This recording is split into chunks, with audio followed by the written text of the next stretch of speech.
Hello बच्चों, VKS career point के हमारे YouTube चैनल में आपका स्वागत है।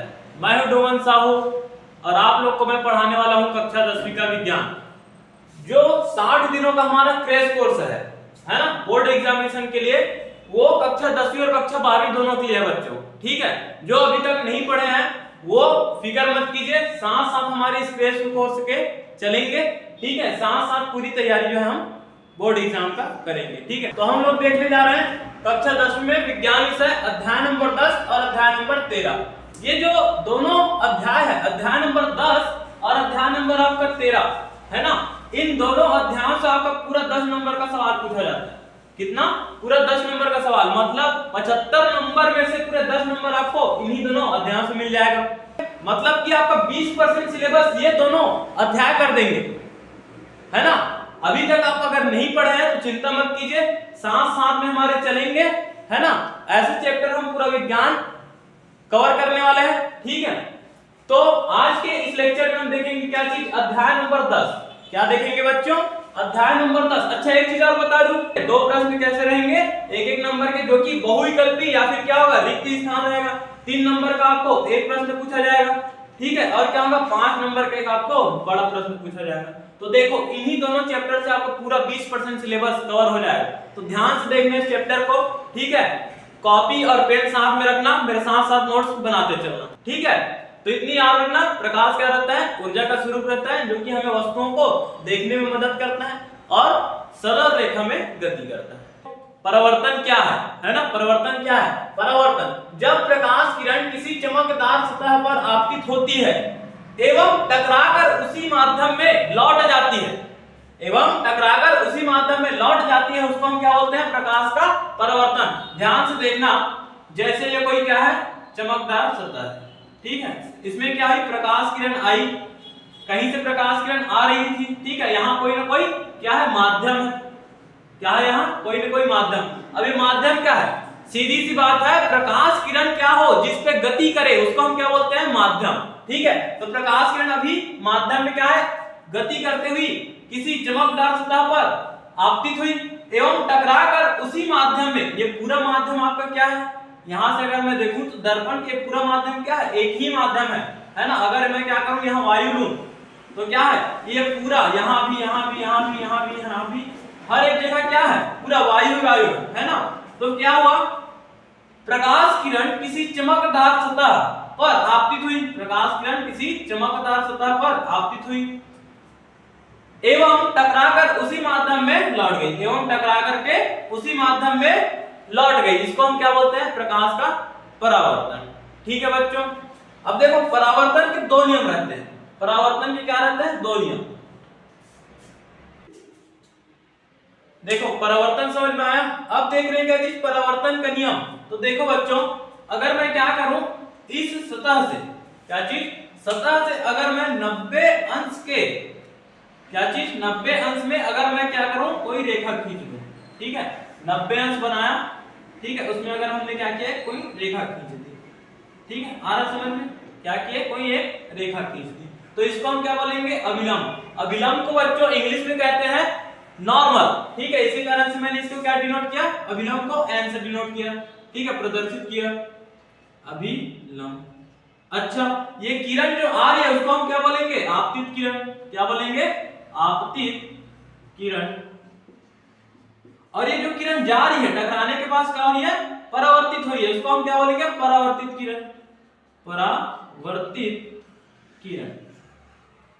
ध्यान से देखना बच्चों, आपतित किरण और अभिलंब, आपतित किरण और अभिलंब, है ना। ये क्या है आपका?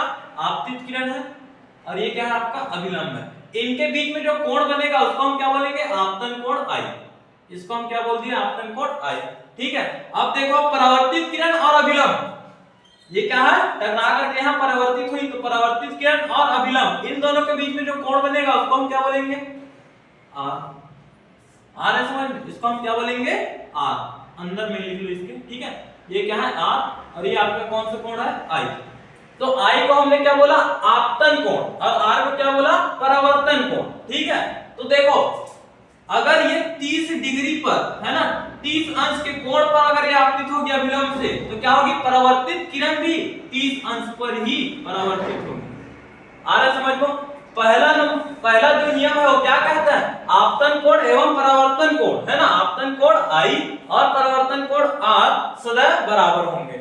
ठीक है, अगर ये 30 अंश पर आपतित होगी तो ये भी 30 अंश पर, अगर ये 60 अंश पर आपतित होगी तो ये भी 60 अंश पर। आ रहा है बच्चों समझ? दूसरा नियम क्या कहता है कि आपतित किरण अभिलंब एवं परावर्तित किरण सदैव एक ही तल में होंगे। देखो ध्यान से, ये आपका आपतित किरण, ठीक है, ये आपका परावर्तित किरण और ये आपका अभिलंब, है ना। आपतित किरण, अभिलंब और परावर्तित किरण तीनों कहां मिल रहे हैं, एक ही तल पे मिल रहे हैं। आ रहा है समझ में? तीनों एक ही तल पे हमें प्राप्त हो रहे हैं। तो ये दोनों नियम अच्छे समझ में आया। ठीक है, अब देखेंगे हम क्या चीज, परावर्तन के प्रकार। परावर्तन के प्रकार देखने से पहले एक चीज, बहुत अच्छी चीज देख लो। क्या चीज? मैं अगर बोलूं, मैं अगर कहूं यहां से कोई किरण आ रही है, ठीक है, ये क्या है आपका सतह है, समतल सतह है, यहां से कोई किरण क्या हुई, आपतित हुई। ठीक है, तो फिर क्या होगा, ये कितने डिग्री पर, अभिलंब भी अगर हम खींचेंगे तो क्या है, 90 डिग्री पर ही क्या होगी वो अभिलंब मिलेगा। अभिलंब भी हमें कहां मिलेगा, यही, और आपतित किरण भी हमें कहां मिलेगा, यही मिलेगा। आपतित किरण भी क्या मिल रहा है, यहीं से। क्या बोल रहे हैं कि अगर किसी सतह से हम 90 अंश के कोण पे कोई किरण आपतित करे तो परावर्तित किरण का कोण क्या होगा, है ना। मतलब आपतन कोण अब हमें क्या मिलेगा, 0 डिग्री। आपतन कोण हमें क्या मिलेगा, 0 डिग्री। देखो ये क्या है आपका अभिलंब है, ठीक है, ये क्या है आपका कोई सतह है, देख रहे हैं, है ना। अब किरण यहां से आई, है ना, तो अभिलंब और आपतित किरण दोनों के बीच में कोई एंगल बन रहा है, नहीं बन रहा है ना। तो क्या वो 0 डिग्री पर वो आपतित हुई, तो अगर वो सतह से टकराएगी, समतल सतह से टकराएगी, तो पुनः उसी माध्यम में वापस लौट जाएगी, है ना। क्या होगी, पुनः उसी माध्यम में, उसी पथ में वापस लौट जाएगी। तो इसलिए अगर आपतन कोण क्या है, 0 है, तो परावर्तन कोण भी कितना होगा, 0 होगा। ठीक है बच्चों, ऐसे क्वेश्चन पूछे जा रहे हैं ना, प्रीवियस ईयर में ऐसे क्वेश्चन पूछे जा रहे हैं। ठीक है, तो ये सारी चीजें आपको पता होनी चाहिए। अगर नहीं भी पता है तो चिंता मत करो, साथ साथ देखते चलो, सब चीजें बताऊंगा जितने भी आपके एग्जाम में भी पूछे जा रहे हैं और जितने पूछे जाएंगे। अभी हम देखने जा रहे हैं परावर्तन के प्रकार। परावर्तन के 2 प्रकार होते हैं, एक तो नियमित परावर्तन और दूसरा आपका कौन सा रहता है, अनियमित परावर्तन। तो अगर कोई किरण किसी सतह पर, इस पर सतह पर आपतित होगी, ये कौन सी सतह है, समतल सतह है ना। क्या बोलेंगे हम इसको, समतल सतह। तो इसमें अगर कोई किरण क्या हो रही है, आपतित हो रही है, तो परावर्तन के पश्चात तो क्या होगी, उसी माध्यम में लौट जाएगी। किरण क्या हुई, आपतित हुई, और परावर्तन के पश्चात उसी माध्यम में लौट गई। अगर मैं इसके समांतर कोई किरण ले रहा हूं, है ना, तो यहां से आपतित हुई और फिर क्या होगी, ये इसके समांतर ऐसे चली जाएगी। ठीक है, फिर अगर मान के चलो मैं तीसरा कोई किरण ले रहा हूं, फिर आपतित हुई और ये किरण फिर इनके समांतर। समांतर का मतलब क्या है, इनके और इनके बीच में जितनी दूरी है वही इनके और इनके बीच में होगी, है ना। सभी क्या रहेंगे, समान अंतर पे रहेंगे, समान दूरी पर रहेंगे, है ना। तो परावर्तित किरण, ये क्या है आपका, परावर्तित किरण जब हमें समांतर मिले तो हम उसको क्या बोलेंगे, नियमित परावर्तन। अनियमित परावर्तन में क्या है, हम जो सतह लेते हैं, है ना, सतह जो लेते हैं वो कैसा सतह लेते हैं, हम खुरदुरी सतह लेते हैं, खुरदुरी सतह ले लिए। अब इसमें किरण आपतित हुई तो क्या हो गया, परावर्तन के पश्चात उसी माध्यम में लौट गई, माध्यम में कोई चेंज नहीं है। ठीक है, अब इसके समांतर कोई किरण आई और फिर क्या होगी, इसी माध्यम में लौट गई। तो देख रहे हो, परावर्तित किरणें एक दूसरे को यहाँ क्या है, काट रही हैं, प्रतिच्छेदित कर रही हैं, एक दूसरे को क्या कर रही है, किरणें, परावर्तित किरणें काट रही हैं, है ना। तो इस प्रकार के परावर्तन को हम क्या बोलेंगे, अनियमित परावर्तन। नाम से स्पष्ट है क्या है, नियमित, है ना। नियमित रूप से क्या होता जा रहा है इसमें परावर्तन, लेकिन इसमें जो परावर्तन हो रहा है अनियमित है, अनियमित है ना। तो इसको हम क्या बोलेंगे, अनियमित परावर्तन। इसमें जो सतह लिए थे वो क्या लिए थे, समतल सतह।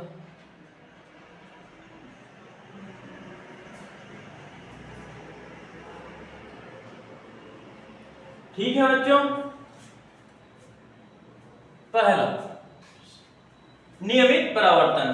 तो नियमित परावर्तन, अगर हमें किसी भी वस्तु को देखना है या फिर हम कहें कि किसी भी वस्तु का अगर प्रतिबिंब बनेगा तो सिर्फ और सिर्फ नियमित परावर्तन से ही बनेगा। ठीक है, किरणें क्या हुई, किसी सतह पर आई और टकरा करके उसी माध्यम में लौट गई। तो ऐसा तो नहीं है कि सिर्फ एक किरण आ रही है ना, प्रकाश की बहुत सारी किरणें एक साथ आ रही है। ठीक है, प्रकाश की बहुत सारी किरणें एक साथ आ रही है और परावर्तन के पश्चात समांतर हमें परावर्तित किरणें प्राप्त हो रही है। ठीक है, तो इसमें क्या होगा, प्रतिबिंब बनेगा, किसी भी वस्तु का प्रतिबिंब बनेगा। लेकिन किरणें जब एक दूसरे को काटेंगी, क्या होंगी, किरणें आपतित हुई बहुत सारी और उसके बाद परावर्तन के पश्चात क्या होगी, किरणें एक दूसरे को काट रही हैं, परावर्तित किरणें एक दूसरे को काट रही हैं, तो इसमें हमें प्रतिबिंब प्राप्त होगा क्या, नहीं होगा। ठीक है, यही कारण है कि समतल हम अगर दर्पण की बात करें तो क्या है, समतल है, तो उसमें हम अपना जब प्रतिबिंब देखें तो हमें दिखाई देता है ना। लेकिन उसके जगह अगर हम कोई खुरदुरी सतह ले लें, मान के चलो दीवार, उसमें क्या है, सतह जो है वो खुरदुरी है, सतह जो है वो क्या है, खुरदुरी है, तो उससे प्रकाश का परावर्तन तो हो रहा है, लेकिन क्या हो रही है, किरणें एक दूसरे को प्रतिच्छेदित कर रही हैं, काट दे रही हैं, इसके कारण से हमें प्रतिबिंब नहीं दिखाई देगा। आ रहा बच्चों समझ। तो नियमित परावर्तन, अनियमित परावर्तन आ गया समझ में। इसमें दोनों का परिभाषा लिख लें, क्या है कि इसमें परावर्तित किरणें समतल सतह से परावर्तित किरणें समतल सतह से, ठीक है, टकराकर नियमित रूप से समतल सतह से टकराकर नियमित रूप से एक दूसरे के समांतर परावर्तित होती है। जो किरणें हो क्या है, एक दूसरे के समांतर परावर्तित होती है। इसमें परावर्तित किरणें सतह से टकराकर अनियमित रूप से एक दूसरे को काटती हुई या प्रतिच्छेदित करते हुई परावर्तित होती है। ठीक है, ये किरणें क्या होती है, एक दूसरे को काटती है या तो फिर प्रतिच्छेदित करती है। तो देखो बच्चों, इस टाइप के जो सवाल है, एक नंबर का सवाल बहुविकल्पी में पूछा जाता है या फिर खाली स्थान में पूछा जाता है कि समतल दर्पण को थीटा कोण से घुमाने पर परावर्तित किरण कितने कोण से घूम जाती है। तो क्या हो रहा है, समतल दर्पण का हम बेसिक जानकारी ले लेते हैं। दर्पण क्या रहता है, कांच, ठीक है, कांच के ऊपर टीन, सिल्वर या तो मरकरी की सतह और उसके ऊपर में क्या चीज, पॉलिश। ठीक है, उससे हमें क्या प्राप्त होता है, दर्पण। दर्पण क्या है ना, दर्पण क्या है, इसके ऊपर जितनी भी किरणें क्या होंगी, आपतित होंगी, उसको वो पूर्णतः पूरी तरह क्या कर देगा, परावर्तित कर देगा। जितनी भी किरणें आएंगी उसको क्या करेंगी, वो पूर्णतः परावर्तित कर देंगी, तो उसको हम क्या बोलेंगे, दर्पण। ठीक है, एक चीज याद रखना कि सिल्वर जो है सबसे ज्यादा प्रकाश का क्या करता है, परावर्तन। इसी कारण से जो दर्पण रहते हैं उसमें क्या करते हैं, सिल्वर की परत अधिकतर लगाई जाती है। ठीक, तो आते हैं हमारे सवाल में, समतल दर्पण को थीटा कोण से घुमाने पर परावर्तित किरण कितने कोण से घूम जाती है। तो ये क्या है आपका, एक समतल दर्पण। ठीक, ये क्या है आपका समतल दर्पण। इसमें अगर हम क्या करें, 90 अंश के कोण पर कोई रेखा खींचे तो हमें क्या प्राप्त होगा, अभिलंब प्राप्त होगा। ठीक है, ये क्या है आपका दर्पण, जिसकी एक सतह क्या है, पॉलिश है, किससे, सिल्वर। ठीक है, तो यहां से कोई किरण ऐसे आई है ना, कौन सी, आपतित किरण कोई आई, ठीक है, और परावर्तन के पश्चात क्या होगा, उसी माध्यम में टकराकर उसी माध्यम में लौट गई। तो यहाँ पर जो ये कोण बनेगा वो कितना, आपतन कोण आई, और यहाँ पर जो कोण बनेगा वो क्या हो गया, आर। ठीक है, क्योंकि हमें पता है कि परावर्तन का नियम से आपतन कोण बराबर होता है परावर्तन कोण के, तो हम इस आर को बराबर लिख सकते हैं आई। ठीक है, इस आर को क्या लिख सकते हैं, बराबर आई। अब क्या हो रहा है कि दर्पण को, ये क्या है आपका दर्पण, इसको क्या कर रहे हैं, थीटा कोण से घुमा रहे हैं। देखना बच्चों ध्यान से, थीटा कोण से घुमा रहे हैं दर्पण को, क्या किए हम, थीटा कोण से घुमाए। ठीक है, तो फिर जो परावर्तित किरण है, क्या पूछ रहा है, घुमाने पर परावर्तित किरण कितने कोण से घूमेगा, परावर्तित किरण जो ये है वो कितने कोण से घूमेगा, उसको देखेंगे। ठीक है, तो अभी भी आपतित किरण के ऊपर कुछ बोल रहा है क्या, नहीं, तो आपतित किरण यहीं से आपतित हुई। ठीक है, अब क्या है, ये जब दर्पण घुमा है तो उसका अभिलंब भी घुमा होगा, है ना, दर्पण जब घुमा है तो अभिलंब भी घुमा होगा। कैसे समझो, ये आपका क्या है, दर्पण। ठीक है, इसके ऊपर क्या है, 90 अंश में कोई अभिलंब है। ठीक है, अब देखो ध्यान से, दर्पण को हम क्या कर रहे हैं, घुमा रहे हैं, दर्पण को हम क्या कर रहे हैं, घुमा रहे हैं, तो अभिलंब भी क्या होते जा रहा है, घूमते जा रहा है ना। यहाँ पर हम पहले दर्पण ऐसे रखे थे, ठीक है, अभिलंब ये था, अब क्या किया, दर्पण को घुमाए तो फिर क्या हुआ, अभिलंब भी घूमेगा। ठीक है, तो यहां से हम क्या करें, फिर 90 अंश के कोण पर कोई रेखा खींचे तो हमें दूसरा अभिलंब मिलेगा, उसको बोल दिए क्या चीज, एन डैश। ठीक है, तो अब किरण यहां से आपतित हो रही है, अब किरण क्या है यहां से आपतित हो रही है, तो परावर्तन के पश्चात उसी कोण पे वो चली जाएगी। ठीक है, जितना एंगल यहां होगा उतना ही एंगल यहां से यहां होगा। तो पहले वाले परावर्तित किरण को अगर हम बोले क्या चीज ए, ठीक है, पहले वाले परावर्तित किरण को हम क्या बोले ए, तो दूसरे वाले इस परावर्तित किरण को क्या बोलेंगे हम ए डैश बोल देंगे। आ रहा है समझ में? ठीक है, अब वो पूछ क्या रहा है कि परावर्तित किरण कितने कोण से घूम जाती है, मतलब परावर्तित किरण पहले यहां थी, परावर्तित किरण यहां हुई, तो कितने कोण से वो घूमी, तो इसकी वैल्यू वो पूछ रहा है। किसकी वैल्यू पूछ रहा है वो, इसकी वैल्यू पूछ रहा है। ठीक है, ये हमें क्या करना है, ज्ञात करना है। ठीक है, इसका कोई वैल्यू x से ले लेते हैं, x से हमें क्या करना है, ज्ञात करना है। ठीक है, अब देखो मैं क्या बोला था, दर्पण को जब घुमाए है ना, तो अभिलंब भी क्या होगा, जितने कोण से दर्पण घूमेगा उतने कोण से अभिलंब भी घूमेगा। तो पहले अभिलंब ये था, अब अभिलंब ये है, तो ये कितने कोण से घूमेगा, थीटा कोण से घूमेगा। आ रहा है समझ में? अब देखो पहले आपतन कोण कितना था I, लेकिन अब आपतन कोण कितना है, ये पूरा आपतन कोण है ना, यहां से यहां तक पूरा क्या है आपतन कोण, तो क्या है I प्लस थीटा, ये यहां से यहां तक का क्या हुआ I और यहां तक का थीटा, तो हम इसको क्या बोलेंगे I प्लस थीटा। ठीक है, ये बराबर होगा किसके, परावर्तन कोण के, किसके बराबर होगा, परावर्तन कोण के, है ना। तो इसको तो हमें निकालना है, यहां से यहां तक निकालना है, लेकिन ये हमें पता है क्या, नहीं पता, तो पूरा इतना है ना, पता पूरा इतना है, ये हमें पता है क्या, नहीं। तो इस पूरे का वैल्यू कितना है I, ठीक है, और इसका वैल्यू कितना है थीटा। तो अगर मुझे ये वाला निकालना है तो मैं क्या कर दूंगा, पूरा I था माइनस क्या कर दूंगा थीटा, है ना, ये पूरे वाले वैल्यू से क्या कर देंगे, इस थीटा को घटा देंगे, तो हमें ये वाला वैल्यू प्राप्त हो जाएगा। तो अब क्या बोले I प्लस थीटा, है ना, आपतन कोण बराबर होगा किसके, परावर्तन कोण के। परावर्तन कोण क्या हो जाएगा फिर I माइनस थीटा, यहां तक क्या हो गया I माइनस थीटा, और ये x I minus theta plus x। आ रहा है समझ में? ये पूरा क्या हो गया आपका परावर्तन कोण, ये पूरा आपका क्या हो गया आपतन कोण। ठीक है, तो आपतन कोण बराबर होगा किसके, परावर्तन कोण के। तो ये कितना है I माइनस थीटा, और ये कितना है x है।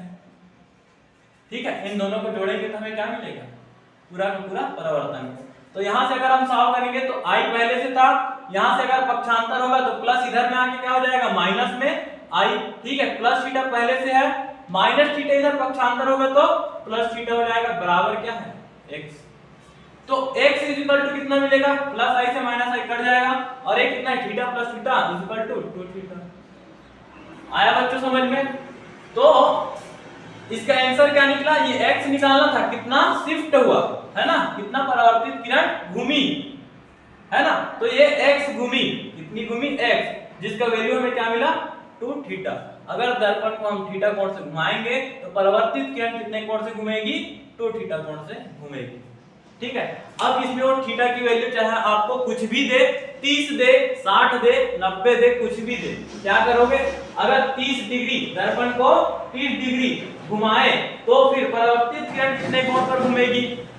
तो देखो बच्चों, हमने क्या देखा आज, परावर्तन देखा, परावर्तन की परिभाषा, परिवर्तन के 2 नियम देखे, ठीक है, और उसके बाद क्या देखे, परावर्तन के प्रकार। ठीक, तो यहां तक अगर समझ में आया है, वीडियो पसंद आया है तो लाइक करो, शेयर करो, सब्सक्राइब करो हमारे YouTube channel BKS career point को। ऐसी वीडियो लगातार आती रहेंगी जिसमें कि हम टॉपिक को पढ़ेंगे, उससे रिलेटेड जो सवाल है पूछे जा रहे हैं या तो जो पूछने की संभावना है, ऐसे सवाल हम देखते जाएंगे बोर्ड एग्जामिनेशन के अकॉर्डिंग। ठीक है बच्चों, थैंक यू सो मच।